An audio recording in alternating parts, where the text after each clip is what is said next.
All right, Matt, we're back for episode 100 and is it 12? 112. Yep, 112 of the We Are One, You Are Two PlayStation podcast. That is insane to me. 112. Right. I had to make sure I was reading it right.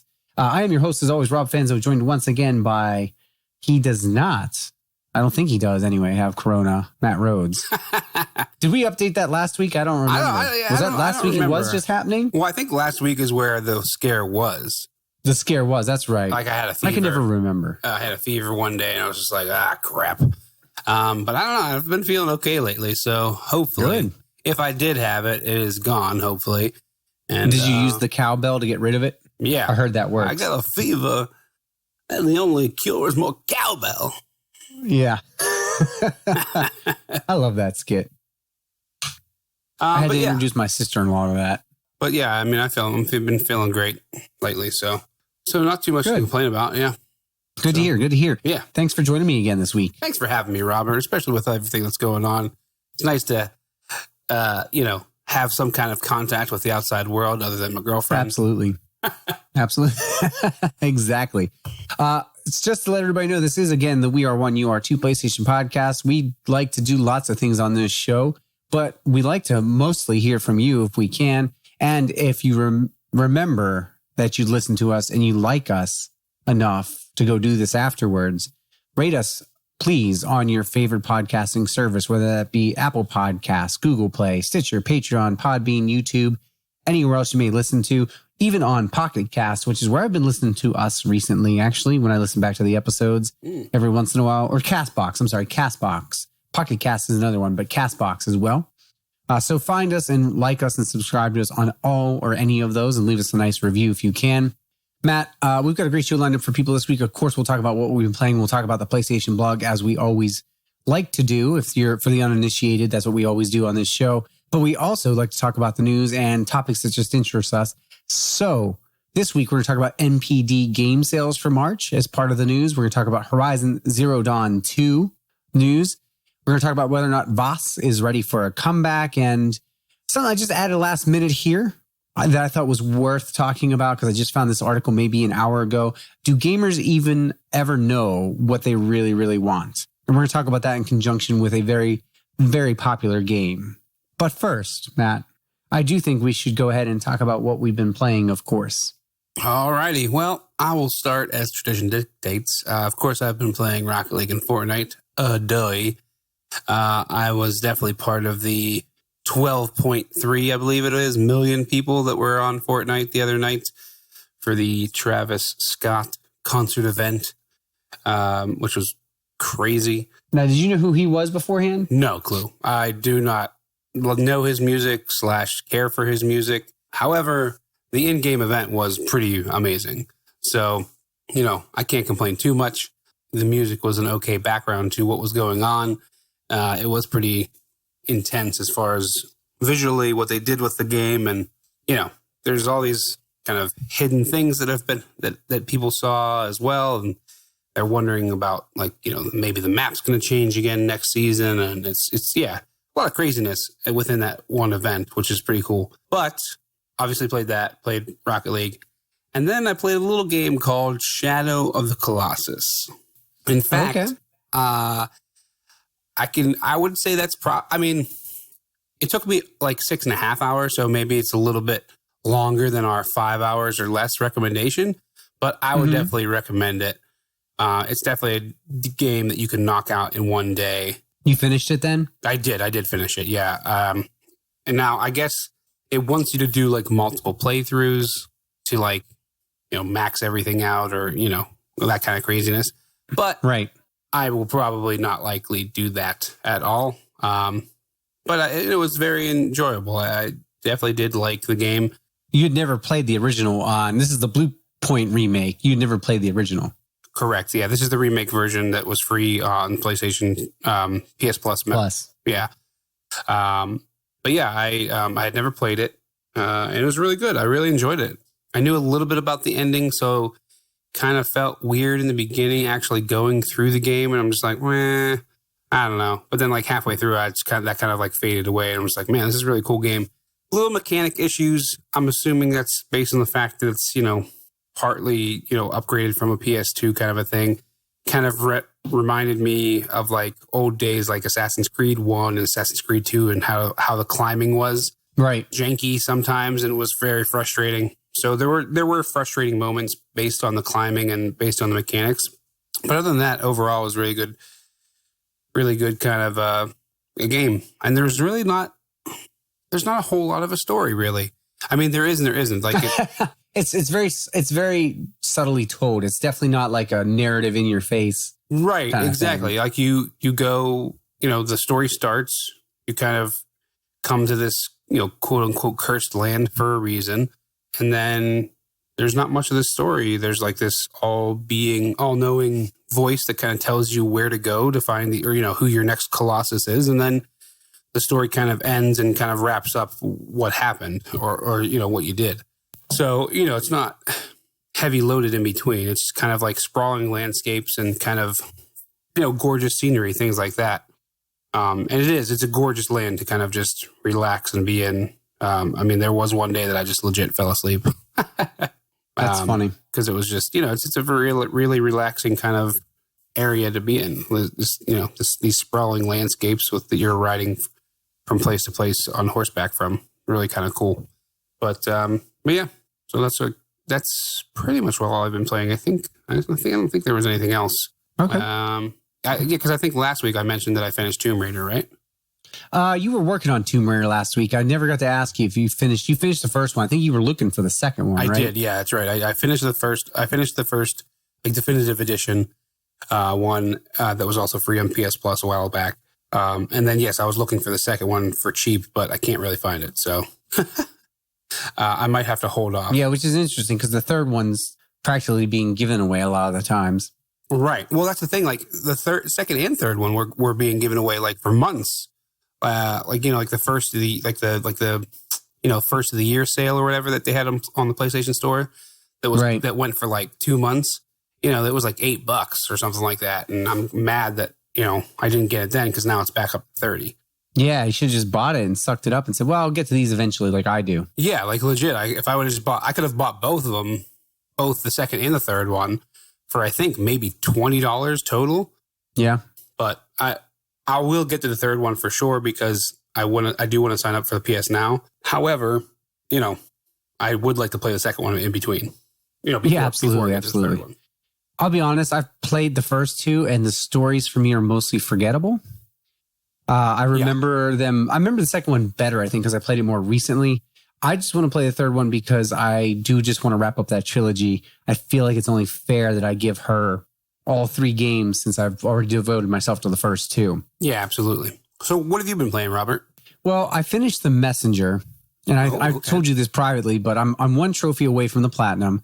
I started the DLC, which was free. And that is, I'm telling you what, that is probably one of the best indie games I've played in the last couple of years. Nice. That's how it starts off really easy and you blow through it and you're like, man, it's kind of like a relaxing 2D experience. And you're like, this is great. I'm not dying a whole bunch. I think, there's a trophy. The trophy I have left is to get to like the 3rd boss with no deaths. And I think by then I only had maybe 2 or 3 deaths. So it's definitely possible. I got through it and I thought, well, this is kind of an easy experience for the first 10 hours. And then probably the last like 3 to 4 hours, which would be storyline if I didn't spend the extra 3 to 4 hours getting all the green seals, is where it got a little bit more challenging. I'd say the game never reached insanely difficult heights for the main story. You could play through the main story, enjoy it, not get frustrated with it at all. It's a great game. Got some fun platforming sections. It's just fun to run through. The story is witty. It's very self-aware. The shopkeeper talks about, you being in a game sometimes, or references, hints at that. hints at the fact that whoever wrote the dialogue for this game must have had nothing better to do but go through an existential crisis and things like that as well. So he's constantly making jokes. And it's just very, very not what I expected. Very easy to play through. The hard part would probably be the seals. There's 55 of them, and a lot of them are very easy, but I'd say like the last 15 are very difficult to get. And so I highly recommend it. It's a fantastic game. I'll probably go back and get the platinum. I'll probably do the DLC, which takes about 2 to 3 hours to complete. And then there's an item you get from that that'll help me maybe get to that third boss a little quicker. Yeah. So I'll probably go through and get that platinum because I got every trophy but that one in the base game. And so I feel kind of silly leaving it undone. I just took a break from it though to finish playing through and work my way through Neo 2, which is I'm making much more grindy than I probably have to, but I'm also not complaining. You know, I talked about that off air, but I want to be at the level or above the level of each main mission. So I'm doing all the side missions, but I'm not really minding it because it's so good. And it's definitely not as hard as the first one. And you played the alpha or the beta for the first one, right? Yeah, I played the demo for both. Okay. Or demo or alphas or whatever they were. I remember the demo or what alpha or whatever they called it for the second one. I was like, oh, this is way tougher than the first one. Yeah. I've definitely come to realize they've adjusted the difficulty since then. Right. And so it's actually to the point where I think it's very, very manageable, very doable. And the other thing I will say that I've been playing a lot of course, is the Final Fantasy VII Remake. And Matt, let me tell you, man, it just keeps getting, I'm only through chapter 4, but it keeps getting better and better.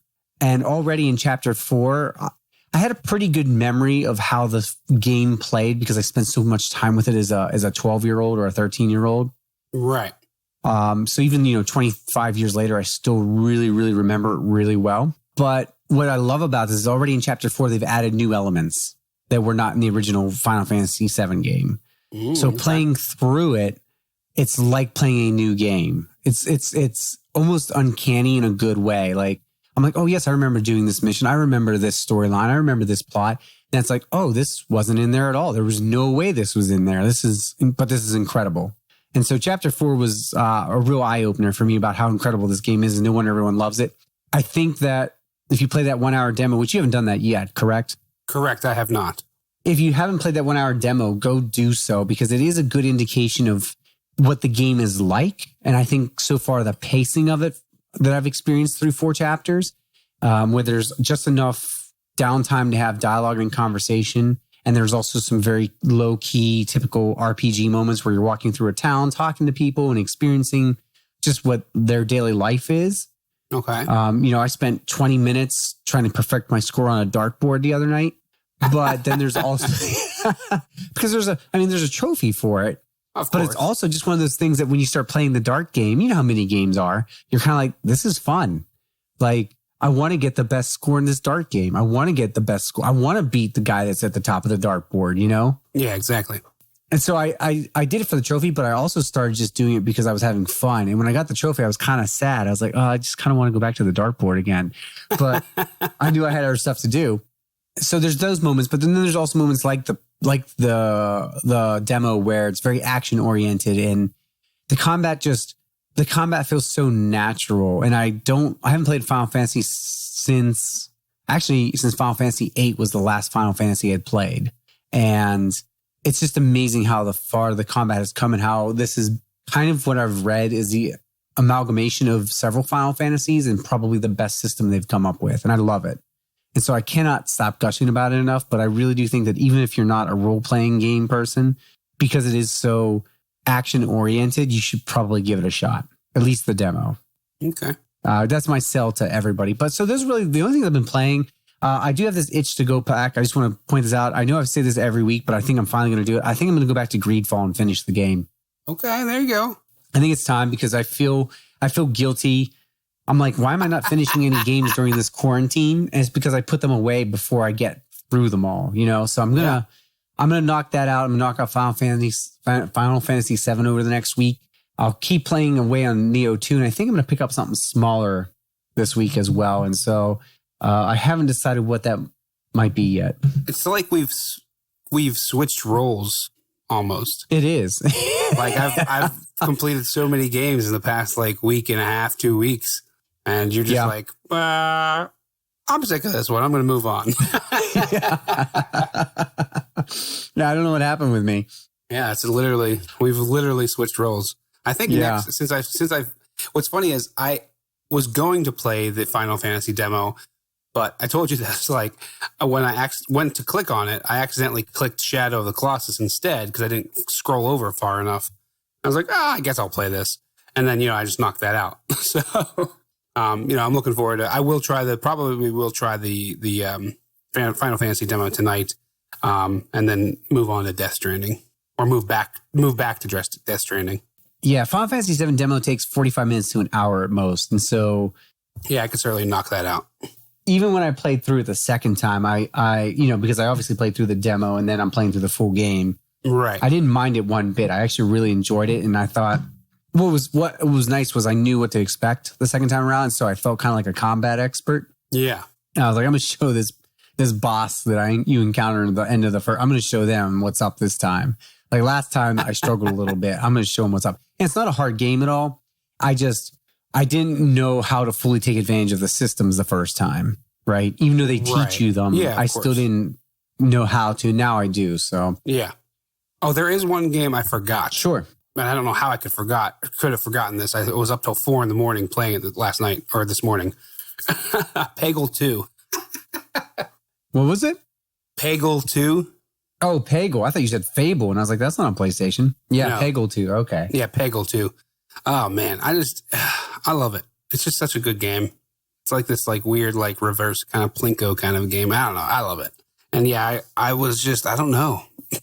Usually my girlfriend goes to bed way later than I do. And she was going to bed. She's like, are you okay out here? I was like, just go to bed. I felt like I was back in high school. You know what I mean? It was a weekend. And I was like, screw it. I'll stay up till 4 a.m. playing video games. I remember those days fondly. Yeah, for sure. All right. Moving on. I think that's it. Moving on. Yeah, so let's move on. Matt, we've got another 14 games in our PSN counts. I want to mention that. So that this game, this week. So that's not bad. That brings us up to, let me do some quick math, 251 games for the year. Ooh, mama.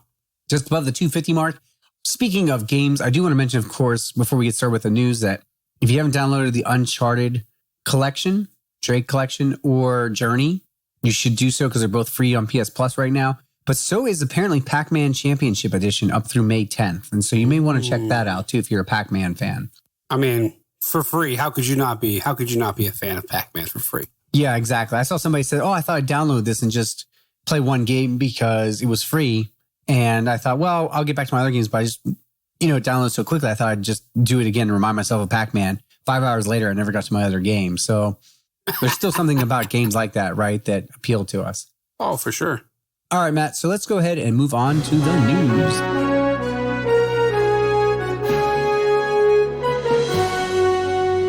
We just talked I just gushed about Final Fantasy VII. First news story here. The remake is off to a blistering start, apparently, according to worldwide sales. Square Enix reports that the game has moved 3.5 million copies in 3 days after launch. That's crazy. That is insane, considering that there's a pandemic going on and a stay-at-home order for most of the world. Yeah. Final Fantasy 15 moved 5 million units in that same amount of time, but didn't have to deal with stock shortages, closed shops. Wasn't a PlayStation 4 exclusive either. And so that's really, really impressive. It clearly tells them that they have something on their hands here. Yeah, absolutely. Just some other numbers to give you context for that. God of War moved around 3.1 million copies at launch. Spider-Man managed 3.3 million. But those are figures based on sold through numbers, not shipments. So we can't say whether or not the remake is actually the new PS4 sales champion, although it seems like it probably will be. All right. Number 2. Speaking of remasters and redesigns, Call of Duty Modern Warfare 2 campaign remastered felt like the industry's worst kept secret when it shadow dropped on the PlayStation 4. But apparently Modern Warfare 3 campaign remastered is not far behind. This comes via leaker The Gaming Revolution, who reported that the re-release is actually already finished and Activision is just waiting for the opportune moment to deploy it. It seems like what had happened was, according to the aforementioned source, both titles were supposed to launch prior to 2019's Modern Warfare reboot, but a shooting in Dallas kind of screwed up their plans and pushed both titles back. And so don't be surprised if we get Modern Warfare 3 sometime in the upcoming month. Probably giving Warfare 2 a little bit of time to breathe before they get to the third one. Yeah, I would imagine. Speaking of sales and remasters and all that other good stuff, Matt, my third story I thought was really interesting. I don't know if you've, and it doesn't necessarily work PlayStation podcast, but have you seen the Nintendo Switch shortages that have been going on? I definitely have, yeah. Yeah, so that's been a real issue, it seems like. And the NPD numbers released for March, and apparently, shocker here, it was the best-selling platform for March. Now, some of that I know is due to bots, right? And that experience with bots buying some of those Switches, but still impressive because the PS4 also had an increase of 25% year over year, which is impressive for the console. Now, what I'm more interested in, and I'm always interested in, is the NPD sales for March. I don't know if you saw those at all prior to this podcast, but there's some interesting data here in the top 20. So let me just read these off. The NPD software top 20 for March 2020 was Animal Crossing New Horizons, Call of Duty Modern Warfare, MLB The Show 20, Resident Evil 3, NBA 2K20, Doom Eternal, Persona 5 Royal, Grand Theft Auto 5, Borderlands 3 at number 9, Mario Kart 8 Deluxe at 10, Neo 2 at 11, Red Dead Redemption 2 at 12, FIFA 20, FIFA 20, Super Smash Bros. Ultimate, Pokemon Mystery Dungeon Rescue Team DX, Madden NFL 20, Just Dance 2020, Star Wars Jedi Fallen Order, Mortal Kombat 11, and Call of Duty Modern Warfare 2 campaign remastered. What do you think of that list? Who the hell is still buying Grand Theft Auto 5, man? I don't know. How is it in the top 10 like every freaking month? I don't get it. I don't know. But I thought Doom Eternal at number 6 was good showing for coming out in March. Yeah, for sure. And Neo 2 clearly just missed the top 10 as well. Yeah. So that's probably good numbers for them too. Yeah. I mean, not surprising with all the Switch stuff that there's a lot of Switch titles in there, right? Animal Crossing, Mario Kart, Pokemon, Super Smash Brothers. You know what I mean? There's a lot of Switch titles kind of populating that top 20. And that also stuck out to me. MLB The Show 20 being a PlayStation exclusive also stuck out to me. Yeah. Persona 5 Royal being a PlayStation exclusive also stuck out to me. Borderlands 3, I think, stuck out because I believe it was on sale at one point last month for $30. And it's actually on sale this month at one point. It was on sale for $20. So we'll probably be in the charts again for April. Yeah. I feel like even though the MLB The Show is, exclusive to PlayStation, it's not super surprising to me, mainly for the fact that because of the pandemic, there's no baseball right now, right? So It makes sense that these sports games are doing so well because that's how people are getting their fix. Exactly. It's playing the games on their systems.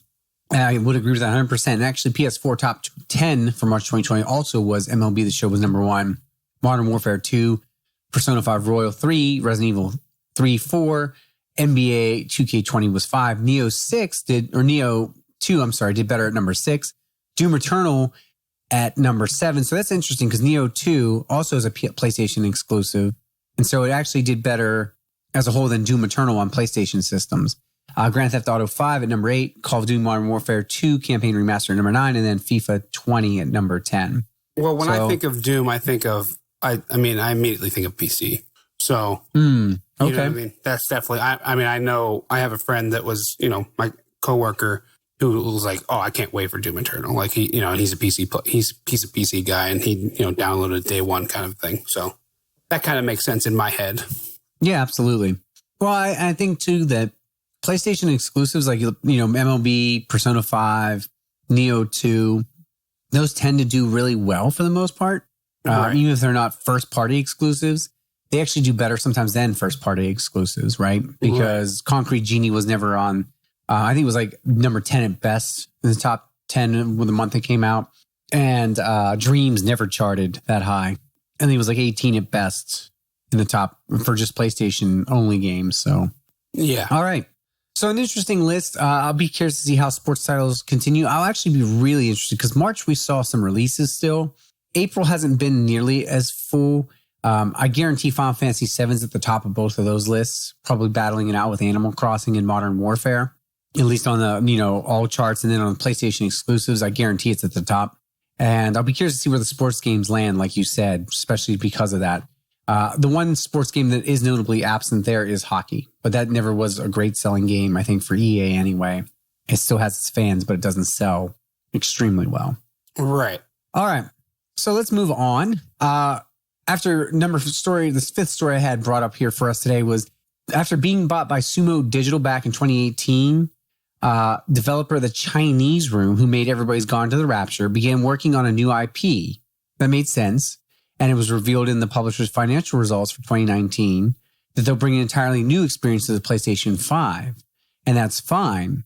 But what I find most interesting about this news article that I read this past week is that Sumo Digital went on to reveal it has a whopping 21 different projects in the works right now, including ones that form partnerships with Sony, XDev, Sega, Focus Home Interactive, and 2K. And so that's a lot of projects. That reminds me of THQ. Where THQ has like 70 studios and like 400 games going at once. Yeah, that's kind of crazy. Yeah, it's interesting to me to see that something like THQ has, 40 games in the works, and then Sumo Digital, this other company that, is responsible for like, just a couple of smaller games, has 21 games in the works. And then you've got, it's amazing to me that you've got these companies that have these developers and these publishers that have couple dozen games in the works, and then you got something like Rockstar that's working on pre-production for Grand Theft Auto 6, and that's all that it's got 2 other games it's supporting, but that's the only game it's working on actively, right? And so there's something interesting about that space of indie/A games versus the AAA space and how those games are being developed. Yeah. All right. The other thing I wanted to bring up, and I actually got this one off of Push Square. Last of Us Part 2 has been delayed until further notice, of course. And what we're curious about and we continue to bring up every week is, will Ghost of Tsushima be delayed out of its June 26th release date? However, there's something interesting going on here because the latest scrap of evidence is an age certification in Australia where the game has been classified as MA 15+, which is, T for teen in US or 16 in Europe. And the fact that it got age certified tends to indicate that they're submitting the game because it's complete and that they're planning on releasing it. And so I don't know. I was kind of wondering if you still think, because we had this conversation last week, do you still think Ghost of Tsushima will hit its June 26th release date? Man, it's hard to say. I mean, I have a feeling that PlayStation did want that to be released after Last of Us 2, but I mean, it wouldn't surprise me if they just said, you know what, screw it. Let's just release it and make some money off of one of these titles. I also don't think that there's the fervor around that game that there is with Last of Us Part 2. They know Last of Us Part 2 will sell probably between 10 and 15 million copies. I don't foresee that for Ghost of Tsushima. I see more like a 5 to 7 million. And I don't think that they're worried about if physical sales will impact it or not as much. And so I could see what you're saying. I think they were just going to say, screw it, let's release it. Yeah. I really do think that, yeah. Give it more time to have sales before the generation is over. Because they know that The Last of Us will sell no matter what. Exactly. Yeah, whereas this one's an unknown quantity because it's a new IP. Mm-hmm. And even though Sucker Punch has a reputation as a great developer, and I've loved all the Infamous games, you and I both know that your average gamer doesn't necessarily know every publisher and developer. People who listen to podcasts or people who tend to be involved with that stuff do. But I go pull, the average Joe out on the street. He's going to see that cover artwork and be like, oh, maybe a ninja game. That looks kind of neat. And he's not going to necessarily be like, oh, Sucker Punch, the guys that made Infamous and Infamous Second Son and Infamous 2. Right. He's just going to see ninja on the cover art and be like, or soldier, Japanese soldier. Right. Even me, who does this with you, I still get confused about which studio does what. Yeah. And sometimes that's hard with all the acquisitions that take place too. Oh, definitely. Or you got a game like Dead Island 2 that'll probably never come out that has switched development studios like 5 times. I can't even tell you who has it right now. I've literally forgotten who has it at this point. All right. Speaking of games and delays and things that may or may not come out, we do know finally, Matt, about some games that are being announced for PlayStation 5. We, of course, have Godfall, but now we have a horror title called Quantum Error that's going to have 4K visuals, 60 frames per second. take advantage of the machine's Tempest engine, implement ray tracing, and that is developed by Team Kill Media. And that can't commit it to being a PS5 launch title yet, but did happen to say that, quote, development is going very fast and smooth, but there's still much to be done. And so while we might have to wait a little bit for Quantum Error to see whether it's going to be a launch title or not, it does sound like it's going quickly. And I actually wonder if that's why we'll also get one of the other games that we're going to talk about here in a moment sooner than we think, because it seems like PlayStation 5 really wants to make, PlayStation really, and Sony really wants to make development for developers smooth and faster if possible. Right. And so tying into that is the next kind of little bit of two pieces of news I wanted to talk about. This all ties together here. And that was that Sony's superfast solid state drive has gotten a lot of attention this past week. Halo co-creator Marcus Lato added his voice to its praise. Speaking about the tech in general, he told VGC that it will make, quote, a huge difference to the way titles are made. He went on to say, quote, it will open up the door for more expansive content that can stream a lot faster. Players won't be waiting on load screens, and we won't have to hide loading behind cinematics and that kind of thing. It will just help make things a lot more seamless and fluid for the player when it comes to their experience on those consoles. I am really excited about that because that's one of the things that is really hard for us in particular right now, dealing with those old platforms. These platforms have been around for what, 7 years? Developing for them is like developing for machinery in the Stone Age, end quote. Dang. Thought that was really powerful. I also thought that was really interesting because it makes me think about how many times I've thought about where I've crawled through like a narrow passageway or through a narrow duct recently in games so that it can load the next area. Yep. While I'm doing that. I just did that in Final Fantasy VII the other night. I was like squeezing between two things and I was like, oh, I get it. You're loading the next area. Like that's what I think now when I see me squeezing between that stuff. Yeah, when I was like on the horse with the, on Shadow of Colossus. Right. I was just like, oh, you slowed down because you're still loading the new part. Like, why won't you go faster, you idiot? Yeah, exactly. So that came out this week. And then also what came out was, naturally, we know that anytime you fire up a really good game on PlayStation, a sign of a good demanding game is that your PlayStation sounds like a jet engine taking off. Yeah. So there was a patent from 2018 that hints at what the device's cooling system may look like. And even though the PlayStation 5 isn't referenced explicitly in the documentation, this was discovered this past week for some reason. It said, quote, a heatsink is disposed on a lower surface of a circuit board. The circuit board has holes through it that penetrate the circuit board, has through holes that penetrate the circuit board in an area where integrated circuit apparatus is disposed. Heat conduction paths are provided in the through holes. The heat conduction paths connect the integrated circuit apparatus and heatsink. This structure allows for disposition of component different from the heatsink on the same side as the integrated circuit apparatus, thus ensuring a high degree of freedom in a component layout. Now, if that sounded like a bunch of gibberish to you, it did to me. But basically what I got out of this, because it sounds like a lot of gibberish, and it's hard to envision. And if you go to actually Push Square, they actually have a really nice drawing of it, of what it might look like. And the other thing I can say is I think that the PlayStation 5 is probably going to look like the Xbox Series X. It's going to have to be like a giant box. There's just no way. Like a PC tower, basically. Yeah, basically. But it does sound like they have a cooling system in place. And I know Sony's mentioned that or hinted at that before. And so it just seems like it's definitely going to be in the cards where we'll have a super quiet experience, which is so nice because there are times when I put my headphones on just to drown out my PlayStation 4. Final Fantasy VII, I can't hear the dialogue. I got to put headphones on. Otherwise, I'm getting the fan over top of my TV. That could also be just you getting old. It could be that too. You never know. It might be just my ears aren't what they used to be. Right. You know, it might be selective hearing as Maybe, well. You never know. Maybe I just want to hear that fan, that cool, sweet fan blasting my eardrums out. I'm not sure. Matt, this next one is, yes, a news story, but I felt like we could talk about it for a little bit too. And that is that Horizon Zero Dawn 2 rumors surfaced this week. Oh, yeah. It looks like Guerrilla Games has big plans for its next-gen sequel, according to Video Games Chronicle. Pretty reliable source. The PlayStation 5 will include online co-op so that Aloy is no longer doing it all on her own. Apparently, Sony and Guerrilla Games have always been keen to implement the functionality into the series. And I believe this because remember what they made before this was Killzone. And most of those had multiplayer components to them. Yeah. Right?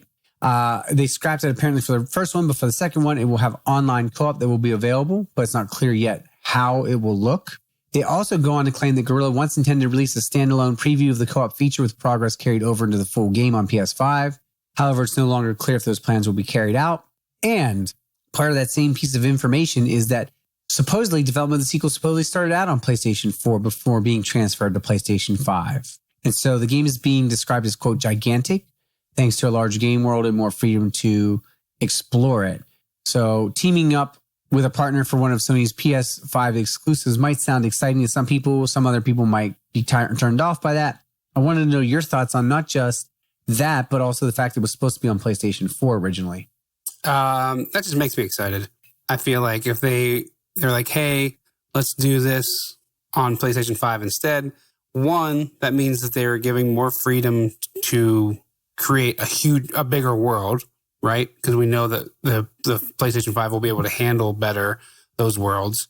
And then obviously, if they were working on it to try to release it before the end of the generation, that means it's got to be at least somewhat close, right? Yes. Maybe even a launch title, which would be ridiculous. So, I mean, honestly, I have nothing but excitement for it because I love the game. I can't even think about like haptic feedback and you're pushing through the wheat, to track down some of those robot dinosaurs. And I'm so excited for it. I don't know when it's going to come out, but I am a little weary about the co-op, what that will look like. I do like the single player campaign, but if they can make it something cool, like a Division kind of a thing where, you and I can just pop into each other's games and knock out a couple missions. I mean, I'd be okay with that. Was it Far Cry 5 that had co-op? It wasn't necessary, but you could go through the entire game together? Yeah, I believe so. Like drop in, drop out co-op? Yeah. That would be how I'd want it done, right? Yeah. And I also don't want two Aloys. If I'm going to drop into your world, I think it'd be cool if I could be some sort of tribal companion who shows up. Right. See, now that's the kind of thing that gets me a little weary, right? Right. Because then you're making progress in one person's game, but not the others. No, not necessarily that. Just like the sidekick aspect of it. Does that mean I'm going to have a sidekick throughout the whole game? Just so the fact that if someone wants to drop in, then they can take control of that character? I don't know if I want that. I don't know how hard this is to do, but I also can envision it where I still look like Aloy in my world. You still look like Aloy in your world. Yeah. But when I come into your world or you come into mine, you look different.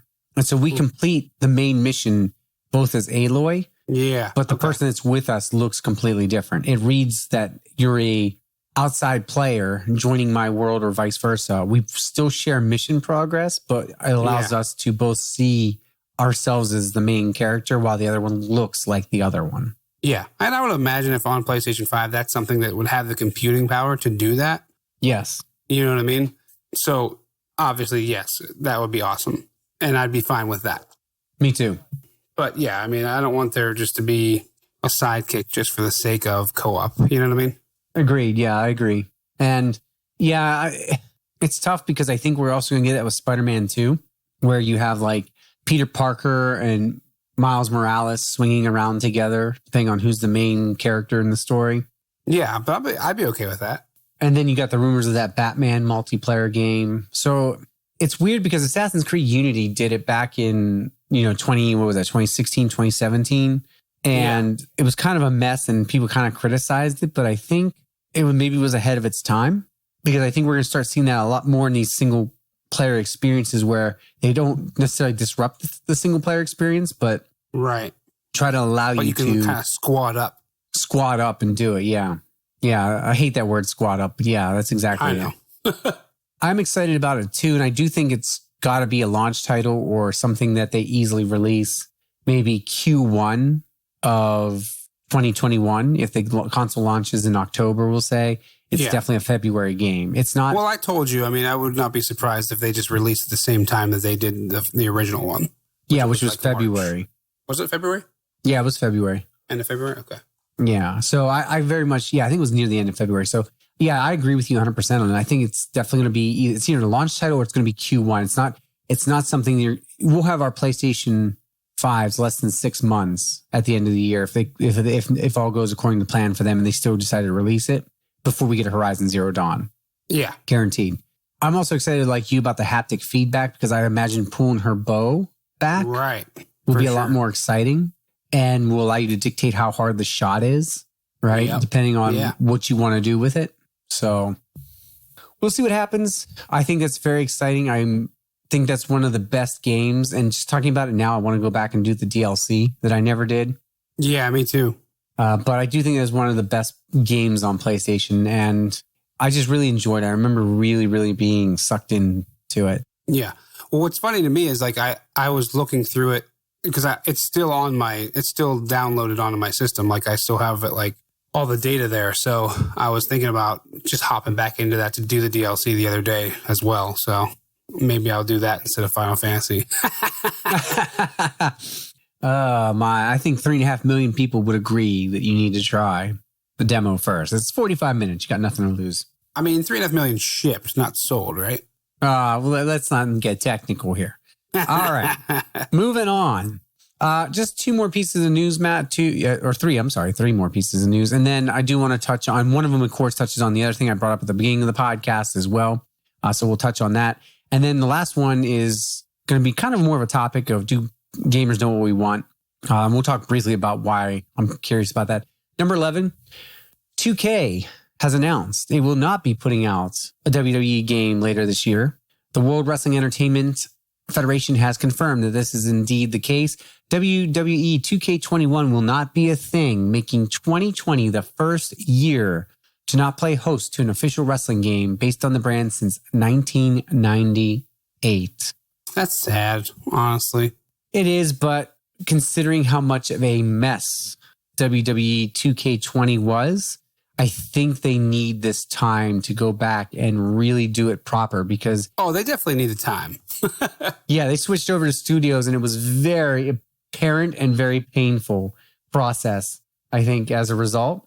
And I'm happy, very happy that they are deciding to do this because I have not had any interest in a PlayStation WWE game in a while. And it's mainly because I think they lost their way. I really want like a No Mercy or some of the older ones that we've had in the past, right? I would love one of those instead, but we'll see. We'll see what they do with WWE 2K22, since that'll be the next one we get, and see how that goes. And hopefully that will turn out much better for them instead. For sure. All right. Moving on. We're living in uncertain times right now. This is true. And there is, of course, the question of whether or not PlayStation 5 will launch in 2020. What I've always been curious about, Matt, and what you and I have talked about why they might still need to launch it is because of third-party developers who might be making games that rely on that release so that they can make sure that their games make a profit for them.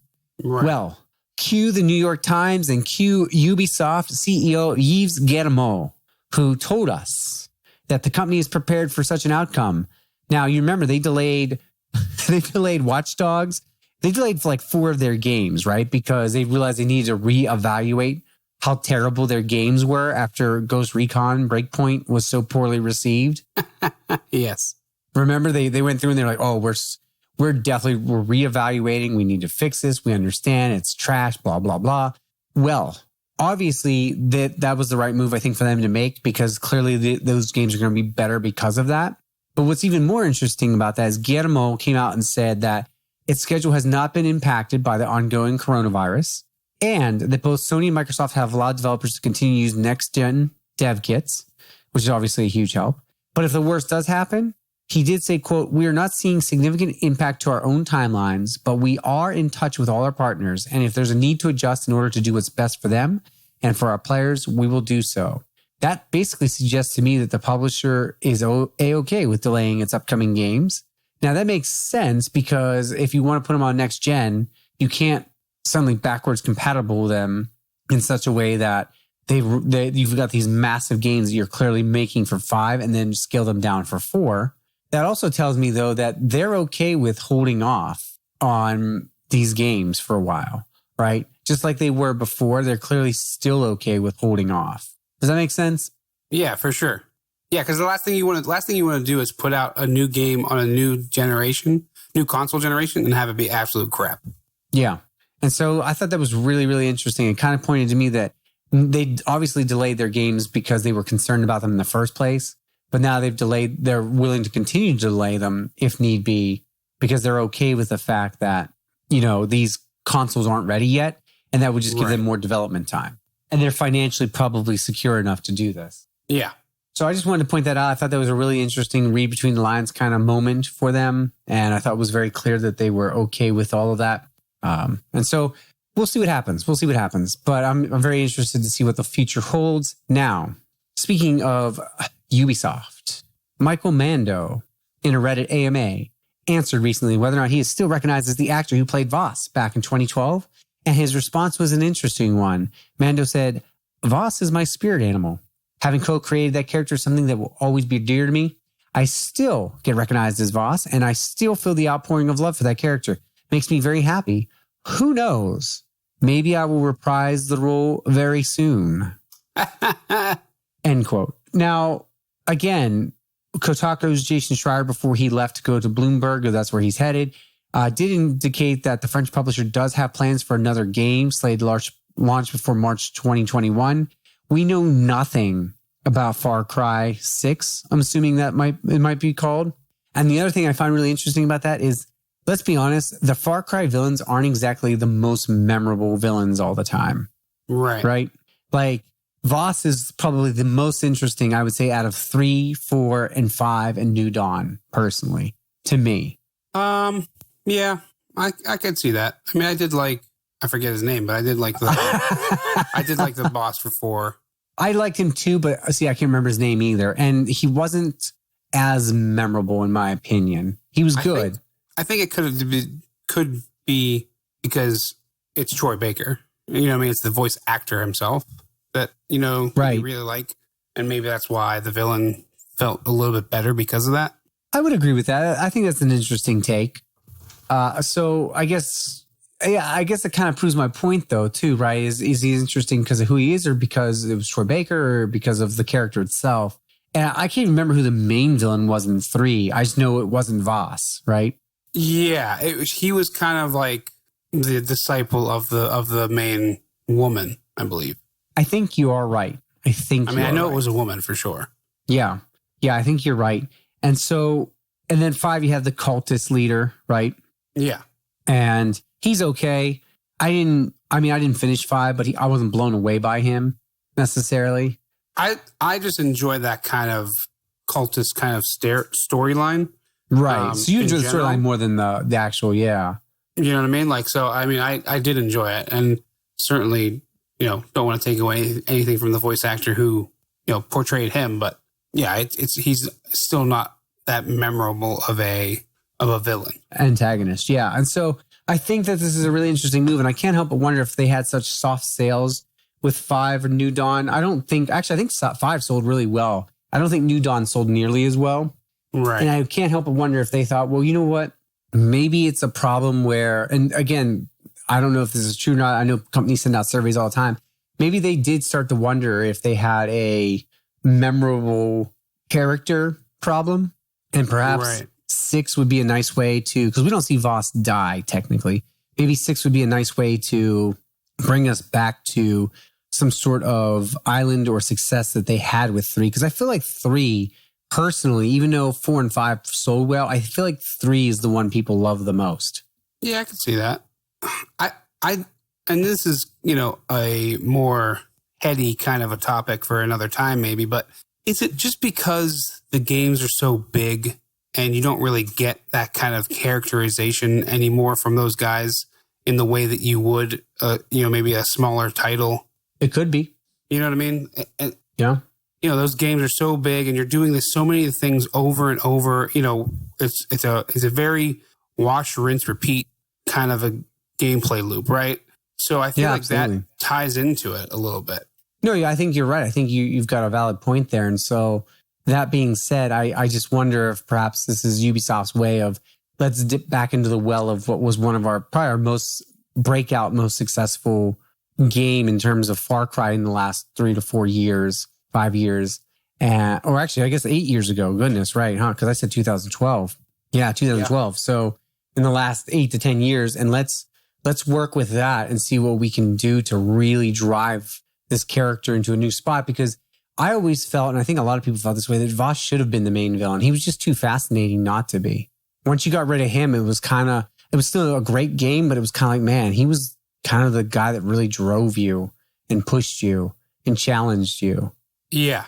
And see, that's kind of like where I feel like, especially in like maybe, I don't know if they really did it in 4, but especially in 5, where the main villain is there, he still has his like lieutenants or his disciples that you have to go through. So those like mini bosses, their story is way more developed than the actual cultist leader is, in my opinion. And do you feel they were more interesting? Because they were his disciples, and you're really kind of, each of them owns like a region basically, and you have to, clear up their region before you can even get to him on his little island or whatever.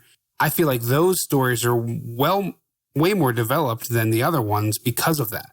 And I think maybe that's why some of these villains kind of fall off, why Voss kind of stands up in the sense that he was kind of the disciple. So he is that driving force. And, he's more memorable than the last one than the actual, main antagonist, by the sheer fact that his story is a little bit more developed because of it. That's really fascinating and makes me wonder if they would go ahead and make Voss the main villain and have some guy under him, if that guy would overshadow Voss, if it's just a writing problem in the way that Ubisoft crafts their stories. Right. Now, I don't know if that's true or not, right? Yeah, of course, right. But it would certainly be interesting to see. Yeah, but if that's the pattern with 5 and 3, right? And 4, I don't think was under, I think his name was Ming, right? Was there anybody under him? I don't think he had disciples or lieutenants or anything, but that's kind of like where it went from there, because definitely in Primal, there was that kind of blueprint, if you will, where you had to, kind of get to these guys first before you got to the main boss. Okay. And then, of course, they redid that again with 5. And I'm assuming New Dawn would be the same way.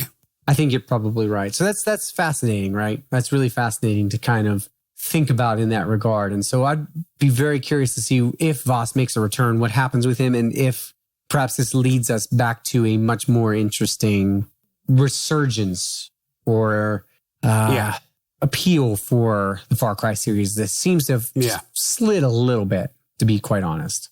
Yeah. All right. So let's continue to move on here, just to kind of start to wrap things up. This last one I don't have on, and I thought you and I could spend some time talking about. We mentioned at the very beginning of this podcast the Fortnite experience, right? Right. And so I want to lead that into a larger experience or a larger conversation, because you unknowingly brought something up about how people thought this was going to lead to a change in the map. Yeah. And so I want to read something very quickly to you here. Just a little bit of this article. It's from Cultured Vultures, and it's an opinion article. I just thought it was interesting. It says, Fortnite fans don't know what they want. The Fortnite community is just exhausting. But I take this as a larger issue for gamers in general. So he talks about the concert and how it was a smash and 12.3 million people turned in and all of that stuff. But then he said that despite very little evidence to suggest so, fans whipped themselves into a frenzy on social media over the idea of returning to the original Fortnite island at the conclusion of the concert. Twitter was abuzz with the expectation from nothing, leading to a lot of disappointment when it turned out to be nothing more than a nod during the visual spectacular.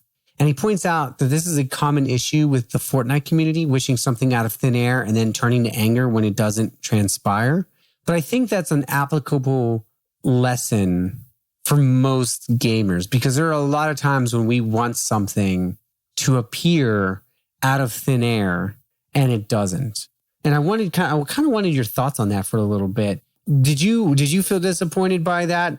Do you feel like that is, because to me, this speaks to a larger expectation within gaming, that we have been sold this hype train for years about games that are coming out or ideas that are supposed to be panning out with these games, only to be disappointed over and over again. So are we a victim of creating hype that's been created for us and then we've been let down over and over again, so we now create our own hype? Or is this just a cultural thing where we just generally do this as gamers? Well, to speak from personal experience, I didn't know about really much of anything in regards to the old map and how that would come about. I didn't honestly hear about that at all.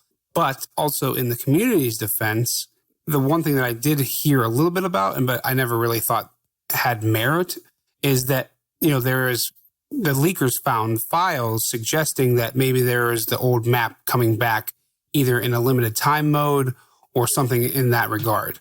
So, yeah, from a community standpoint, I would say that that's based on the fact that there are these leakers with these huge games that, these data miners rather, that go through all these files, and then there's one little line of code that says old map, and people, and it just gets blown completely out of proportion because, a leaker's like, oh, if I mention this is going to get me more views, this is going to get me more likes, this is going to get me more shares, and this is going to make me more money, right?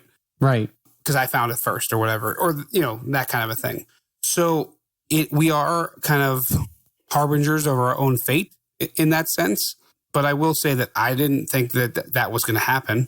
I mean, why would they change that? I mean, I could understand it as like an LTM, like a limited time mode where you could just kind of pop into the old map for some, nostalgia kind of gameplay. That would be awesome. There's always been that kind of thing. There's always been that want or yearn for someone to do that for each of the seasons, for how each season looked, how the map looked each season, and you could just kind of select which season you wanted to jump into. That would be awesome. But I mean, the amount of server support they would need for that would be ridiculous, I think. So leading into that then, do you think that we, because of those people searching out those codings and stuff like that, do you think we are a victim of our own hype? Or do you think this is one of those things where we've been trained for years to kind of start looking for this kind of stuff, and so we naturally have expected it only because it's been fed to us for so long? I wouldn't say it's been fed to us. I feel like we're impatient, and that's the problem. Okay. This new generation of gamers is impatient. They want to know what's going to happen. They, there's all these like leaks or whatever. It's always about spoiling things or knowing it before anybody else. Who gives a shit? Just experience it when it happens.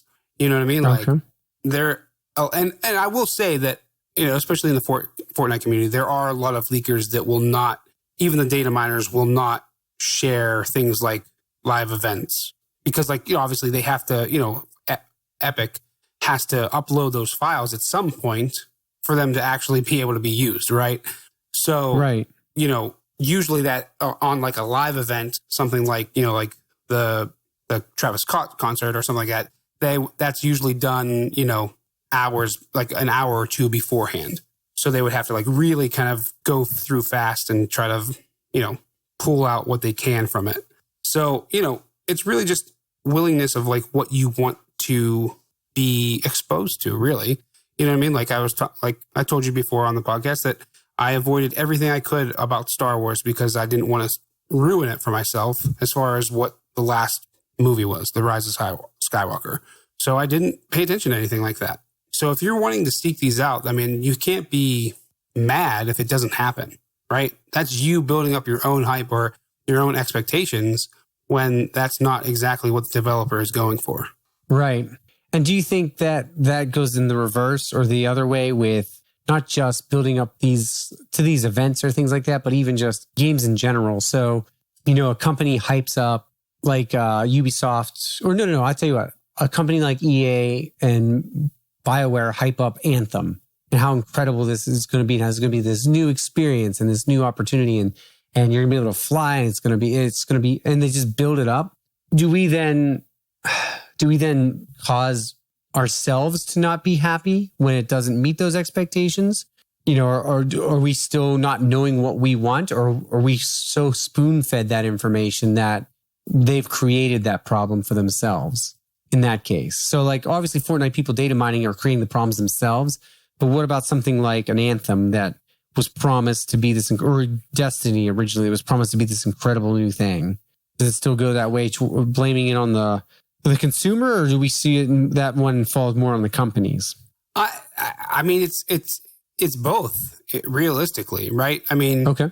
obviously as a developer, you want to hype up your game, you want to hype up your product, but I feel like there's some onus on the consumer and their expectations, or, whether they're too high or not, right?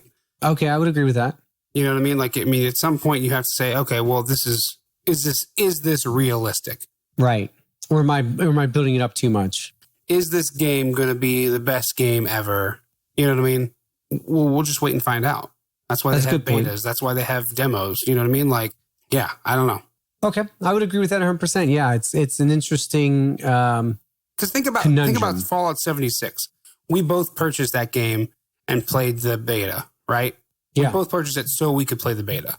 And then we played the beta and we're like, oh, this is garbage. And we never played the game again. Yeah. Now, what we should have done is we should have canceled our pre-order and saved ourselves. Yeah, we put a little too much faith in $60. Whatchamacallit at that point. Yeah, we put a little bit too much faith in Bethesda that they were going to fix things and that it was going to turn out to be great. And I'm not saying that it's not a great game now, right? They're adding that Wastelanders, DLC that's basically adding NPCs, which is what everyone wanted in the first place. But the problem is, I feel like these days people are churning out massive games way too early. Mm-hmm. And that it all has to be online. It all has to be multiplayer. And those things have to be tested properly. Yeah, I would agree. Before it actually comes out correct. Because you're going to get data miners. You're going to get hackers. That's what's, that's kind of the name of the game once you get online. Even if you're not online, I mean, you're still going to have people hacking the game or data mining the game. Yeah, absolutely. So there has to be onus on both the developers and the consumer. Yeah, I would agree with that 100%. And we need to temper expectations. We need to go in with a degree of skepticism and question what is being offered to us and what we're being provided, because it's not always going to align with the reality of what we get. And I think if we lower those expectations and go in a little bit, now, I don't think there's anything wrong with having high expectations at all, but I do think we need to lower them a bit, because if we don't lower them, sometimes what ends up happening is we end up making that mistake, right? Of letting companies get away with, we want to lower them to a degree because we don't want companies to get away with everything, but we also don't want to build them up so much that it becomes problematic for us. Right, exactly. So we need to temper them in a way that strikes that balance. And so I think it's not unusual for gamers to not know what they want, because I think they often fall victim to one way or the other. Either they build it up too much or it's built up too much for them. Right. And as a result of that, they get stuck in that middle ground. There's always the saying, be careful what you wish for, you might get it. Yes. Right? And you're like, oh, I have it. Oh, well, now I don't really want it or don't really care about it.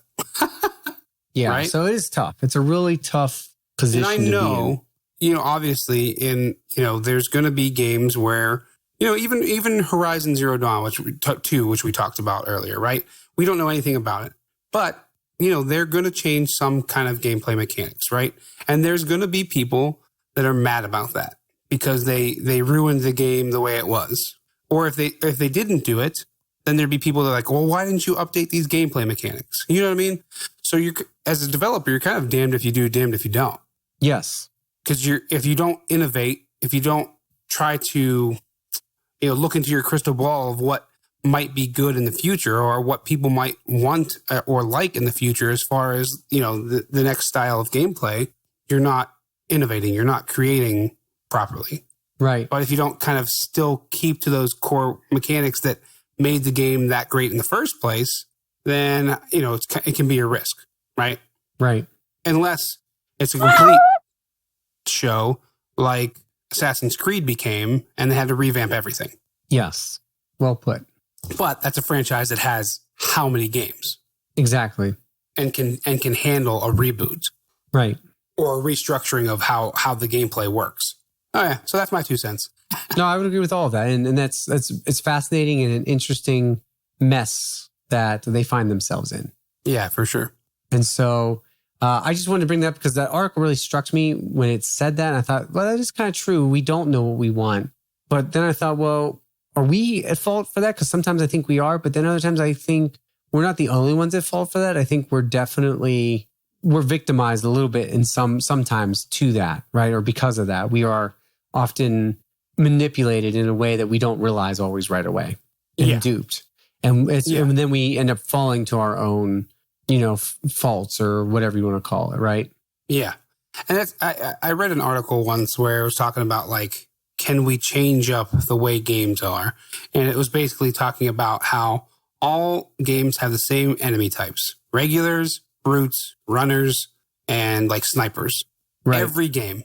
Someone has a ranged attack. Someone's a beefy, tanky kind of a guy. Someone's a regular Joe. I hate the beefy guys. Someone comes blazing at you with a melee attack or, some kind of explosive attack. Right. And I understand it to a certain extent. But at the same time, it is frustrating. It's like, well, okay, does this really have to be in every freaking game? Yeah, exactly. It is tough. It's just like boss battle. And this is a whole nother conversation, right? We can have sometime. It's just like boss battles at the end of games. Some games are ruined by the fact that I don't need a boss battle. Just end the game. I don't need that final boss. Like, it doesn't make sense for the story. And the one that people always cite, and I always think is so true, is Batman Arkham Asylum, with the Joker at the end of that game. And it was a ridiculous fight. And it was like, this almost seems kind of absurd. Like, I don't need something like this. So, right. It happens. Well, I think that's a pretty fruitful conversation. I don't know that I have anything else to add to what we've said. I think we've covered that pretty thoroughly. If I haven't, or we've missed something, please write me on Twitter at weare1ur2. Please email me at weare1ur2@gmail.com. But let us know your opinion, what you think about it. Yeah, we're certainly not trying to insult gamers. We are one of them. But I do think that sometimes we do have to look at ourselves a little bit more objectively and say that we are kind of a fussy bunch at times. And a lot of times it is our fault rather than developers. And developers share their same blame. But don't forget, developers live in a vacuum when they're making these games a lot of the times. And years go by since they've started these projects. And so much can change in those years between starting a project and then putting out that project. And so sometimes we have to temper our expectations. But other times it is, in the age of patches, okay to call them out on it too. So it's a weird, fine balance that we have to navigate. For sure. All right, Matt, let's wrap things up. I know we're a little long in the tooth, as they like to say. But let's wrap things up as we always do with the See You Soon drop. See you soon.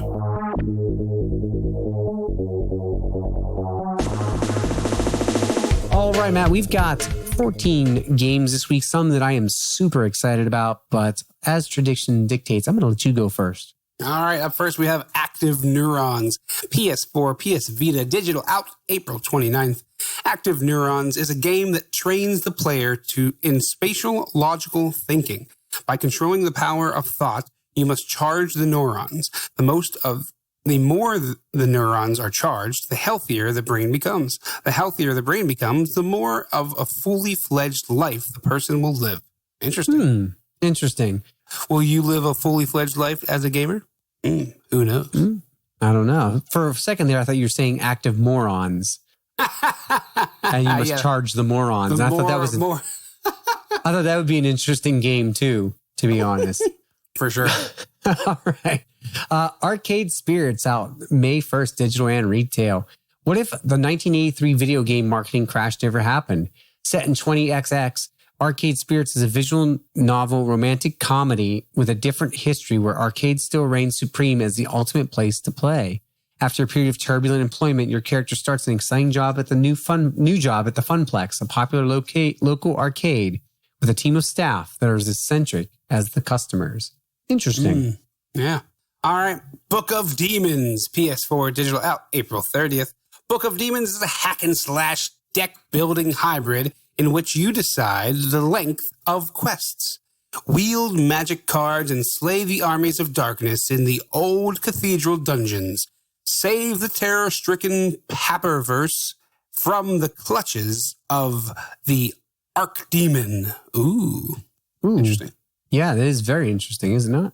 Daymare. Oh, I've heard about this one quite a bit, actually. Daymare 1998.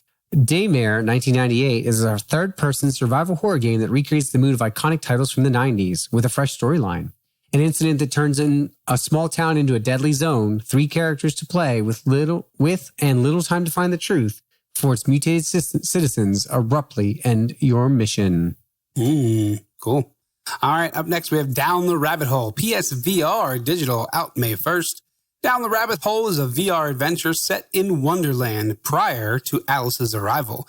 You will guide a girl who is looking for her lost pet by solving puzzles, uncovering secrets, and making choices about the story along the way. Ooh, I've been looking for I've been feeling the VR vibe lately. Like I need to play a good VR game. That sounds like one for you. I was kind of like, I just want something new. Well, here we go. I might have to check out something set in Alice in Wonderland's little world. Yeah. All right. Dread Nautical, PS4 digital, April 29th. Your cruise was so relaxing until the monsters from another dimension showed up to kill everyone. Fight them off, manage your resources effectively, and convince scattered survivors to join your efforts. Captivatingly eerie, tactical, turn-based RPG. Oh, those pesky monsters from another dimension. Oh, how dare they? Had to ruin my cruise. All right, up next, Gun Crazy, PS4 digital. Gun Crazy is a fast-paced and hectic arcade-style action shoot-'em-up in this homage to classic old-school classics. That's right, classic old-school classics. That's how it's written. Become the fiercest lady of the police force. Take out the bad guys through 4 unique levels filled with challenging bosses and powerful special guns. All right. So shoot 'em up with 4 levels. I hope it's not more than like $5. We'll see, Robert. We'll see. Yeah, we'll find out. The Inner Friend, led by Mysterious Shadow. Before. I feel like we have 2. I was going to say, this sounds really familiar. Face fears and nightmares inhabiting its materialized subconscious universe. Dive into a unique and eerie world to relive the Shadow's childhood memories and overcome them to restore what was once a safe haven. Dark and scary, mysterious at times, the world of the Inner Friend is a surrealist representation of memories and fears. Yeah. All right, up next, Jigsaw Abundance, PS4 digital. Now with more themes and puzzles, including 10 different themes to choose from, 4 different difficulty settings to adjust anytime during playing, 50 high-quality puzzle images, the ability to adjust background themes, and soft, relaxing, and cheerful music. Cool. Moving Out. I've tried the demo of this one, so you may want to check this out if you like Overcooked. Moving Out is a ridiculous physics-based moving simulator that brings new meaning to couch co-op. Take on moving jobs across the town of Packmore. Enjoy the story mode solo or as a team of 4 friends. Move through sleepy suburbs, frenzied farms, haunted houses, and lands beyond to grow your company's reputation. Cool. All right, up next, PS4 Sakura Wars, PS4 digital retail. The Imperial Combat Review takes the stage as Tokyo's defense against demons in this extravagant adventure. Soldiers in wartime, theater performers in peacetime, the Flower Division is not living up to its legacy and risks being shut down. As newly appointed Captain Kamiyama, it's up to you to turn things around. This looks like an awesome mech game with waifus. Not to be outdone, though. SnowRunner. Yes! Get ready for the next generation of off-road experience. Drive powerful vehicles and overcome extreme open environments.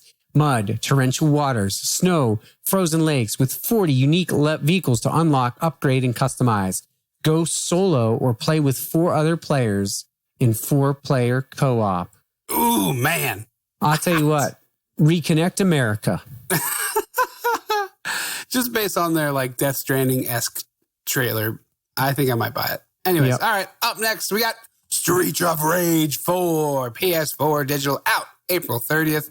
Amongst the best beat-em-up series ever created, jamming 90s beats and over-the-top street beating, the iconic series Streets of Rage comes back with a masterful tribute to and revitalization of the classic action fans adore. I cannot wait for that one.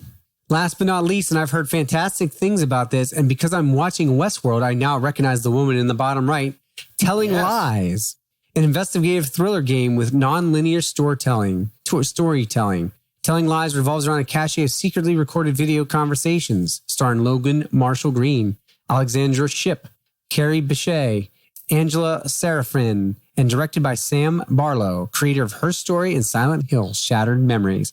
That one has been on Oculus for a year now and had won a bunch of awards for like being an incredible FMV experience. So, Okay. you know, I normally don't knock. I normally knock those like interactive movie games, but this might be one that, you know, if it's like under $10, I'll check it out.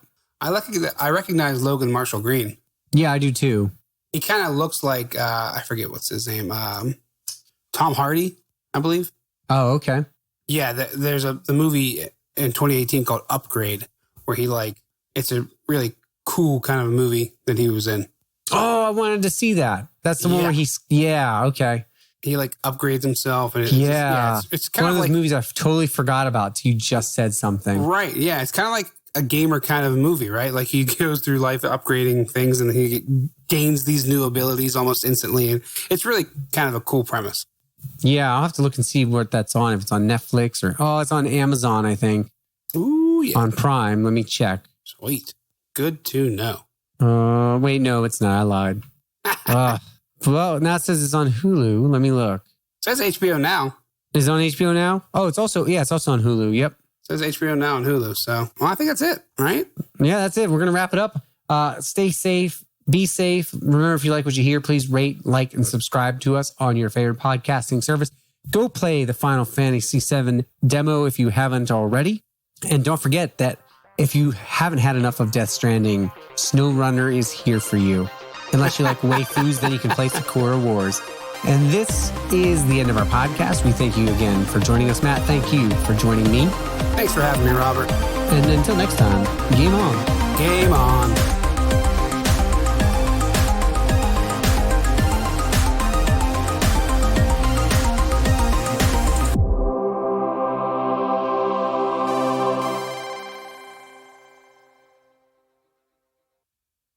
Jigsaw Abundance, outro music, relaxing and cheerful. Go do a puzzle with your friends during quarantine. I like it. Oh, man. Woo, that was a long one.